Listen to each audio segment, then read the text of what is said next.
Hello, this is Leslie Payne Zimmer with Fizz Kitchen Raw Tibicos, and today we are looking at and talking about some of our weekly items, rotating items. And I have here the Yam and Banana Blend in a combo. So for those of you who've been here, a combo is one of our probiotic drinks. Let me hold that up so you can see that. So that's an unpasteurized, low-calorie, high probiotic drink that we do here.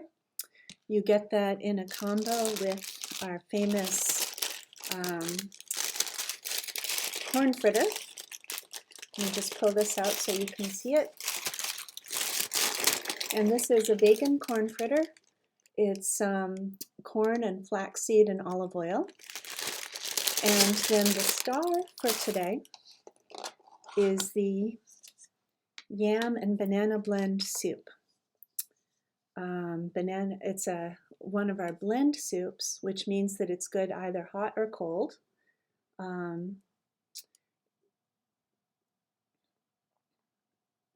we go.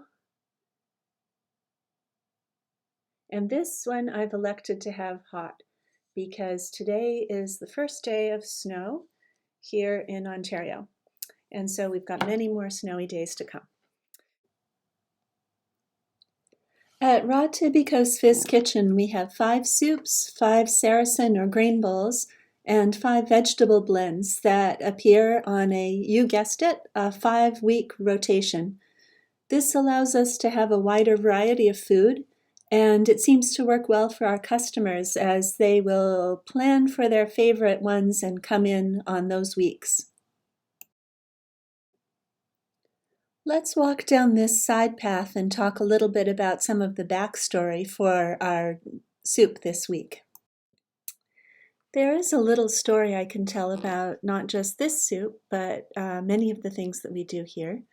We once had a regulator who didn't believe that we could achieve the things that we do with just vegetables and sometimes butter and sometimes honey. He was 100% sure that we had to use chicken broth or some kind of meat base to get the rich and savory taste that we do. And I've got a picture here of the regulator, just so that I think we've all had this experience, and maybe you want to recognize this person when you see him or her. You can see the key thing right there is the scowl and the closed ears. Definitely closed ears, because we did offer to open up our books, our records, our kitchen, and show this person that that what is on the label is exactly what's in the product. And I, to this day, still don't understand why he thought that we would put chicken broth, which is actually quite an expensive ingredient, into something and not take credit for it. But it takes all kinds of people to make the world. I think that sometimes people just get an idea in their heads, and that's the way it has to be. And so he was sure that we were lying, but he didn't want to check and find out, because we would have been happy to show him. So I would like to, because of that, I would like to mention one of the things we do, which makes the tastes quite unusual and interesting. And in this soup in particular, because there's only a couple ingredients, and one of them is, I mentioned garlic. It's actually a pickled garlic. And I've got this here. You can see it doesn't look anything like fresh garlic. It's got kind of a softer look to it, and that's because the pickling breaks down the cell walls and makes the components a little more bioavailable. And in addition, it gives us those lovely enzymes and beneficial bacteria that our body recognizes. You can't smell it, but I'll give a good sniff here, and that's a tremendously good smell. It smells actually quite a bit like garlic bread, because you know how baking also breaks down the cell walls. This is a raw product, but like cooked garlic, it's just a little bit more digestible and soft in the taste. Here is what you might call a headshot of our yam and banana blend soup.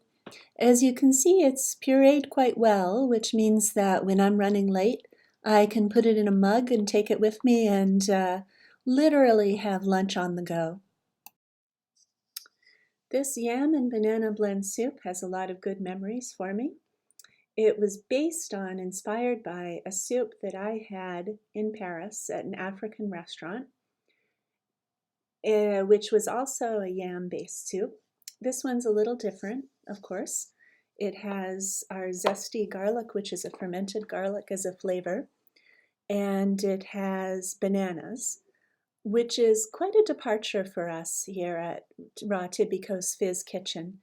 Usually we try to use ingredients that can be grown locally in the area, and usually we have some strong protein component to our foods. This one is different in that it's low fat, or I should say no added fat. The bananas give it a very rich, warm mouthfeel, and that is why we use them in this recipe. Today is the first day of winter here in Ontario. Well, not winter, but it's the first day of snow. It is still by the calendar fall. So it's nice to have something that reminds us of tropics and warmer times. The blends that we do also have some of our Tibicos water kefir. A good show of that again. So that gives the soups a little bit of an enzyme component. It gives the soups a live taste to them in the way that a salad has a live taste.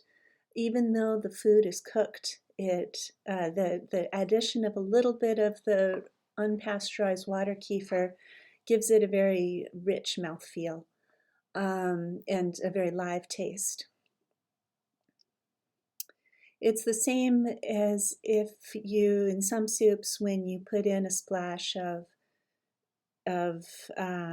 sour cream, or when you have sauerkraut on the side, it livens it up. And just a little bit of background information for this. We, as human beings, we've made a little bit of the compromise where we started eating cooked food because it's easier to digest. And so the two biggest components, the three biggest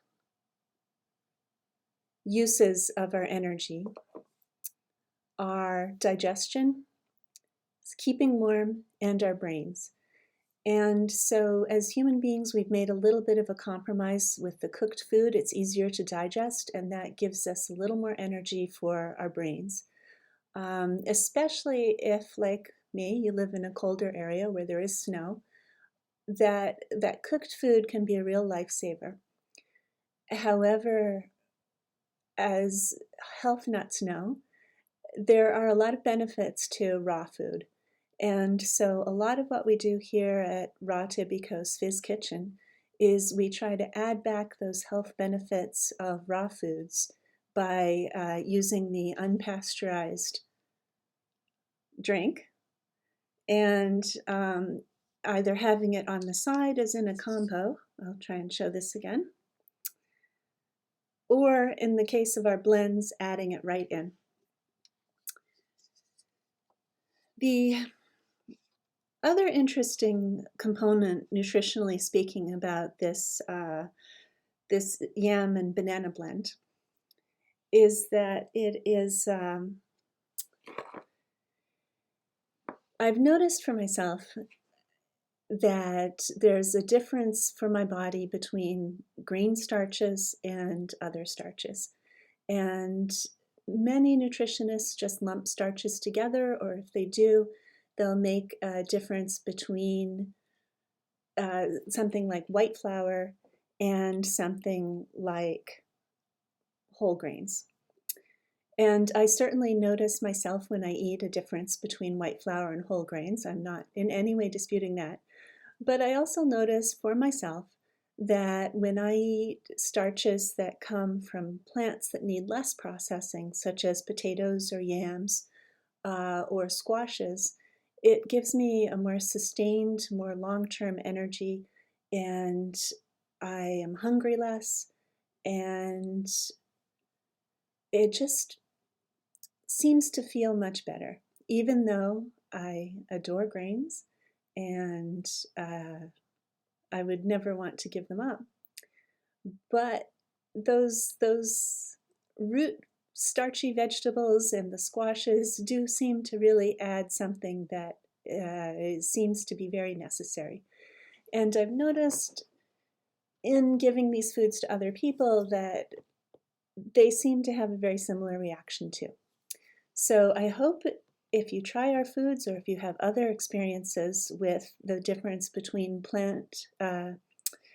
between grain starches and starchy vegetables, please do put them in the comments below, because I'm very interested in knowing what other people's experience is with this. Hunting buffalo on the plains seems to have taken people's imagination quite a bit, but most traditional cultures that I'm aware of, including modern indigenous peoples, rely on trees quite a bit for food and shelter.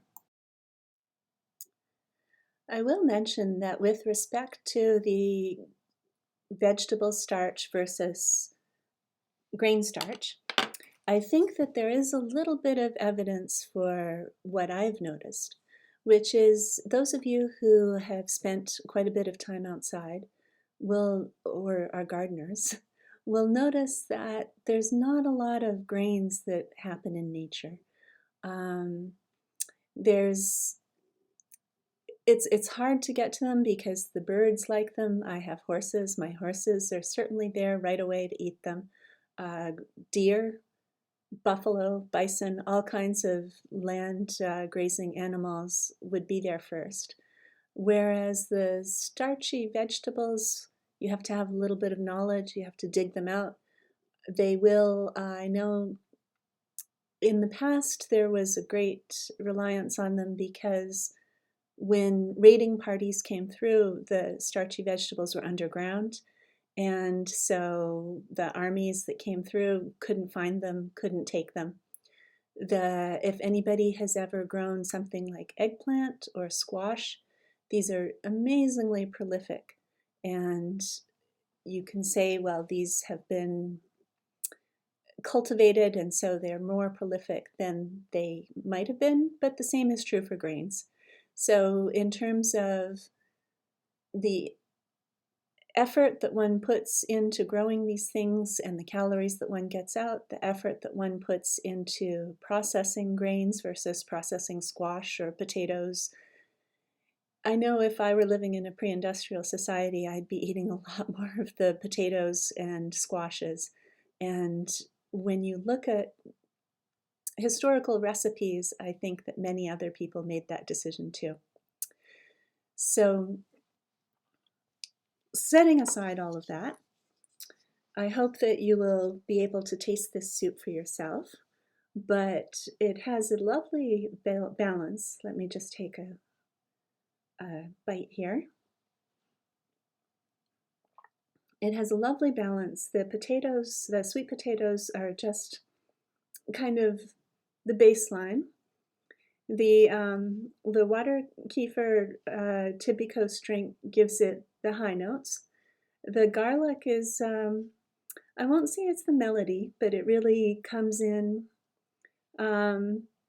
in and out among your kind of dancing among your taste buds.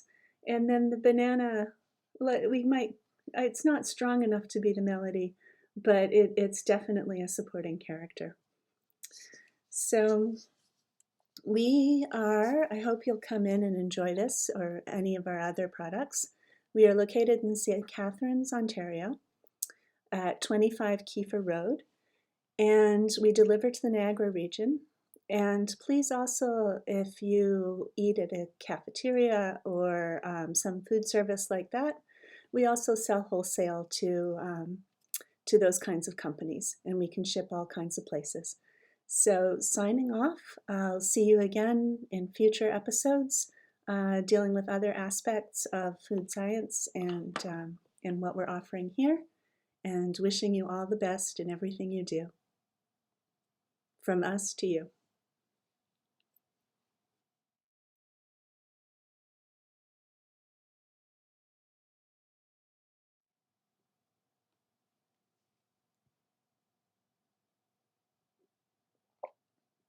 I'm going to call it a madrigal, an equal blending of yams, garlic, banana, and water kefir.